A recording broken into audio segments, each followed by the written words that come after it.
simple to say, okay, we're going to do this, we're going to raise our hand for a certain project, and then not accrue for it and not account for it, and then all of a sudden say, oh, well, our tax rate is this.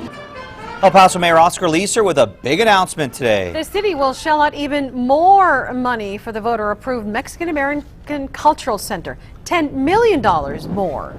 ABC 7's Maria Garcia has been reporting on the story, and she tells us voters approved nearly $6 million for the Cultural Center, and the city quickly realized that that wasn't enough to build a new one. So the city will be restructuring the Abraham Chavez Theater, but that price tag is still $34 million. Now the city is increasing its contribution. ABC 7's Maria Garcia tells us more. Before the announcement, mariachis.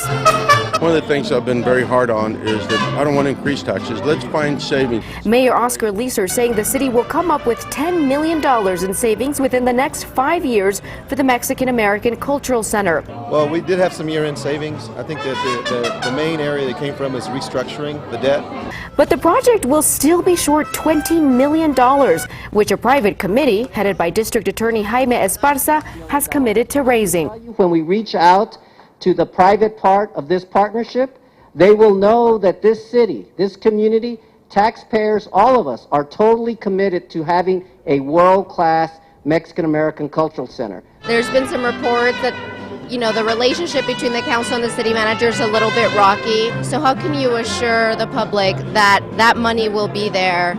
We have changed the way we're doing business in the city, and we're only going to spend the dollar once, not 2, 3, 4, 5, 6 times. So it will be accrued and set in the budget, and it's a very responsible way of operating.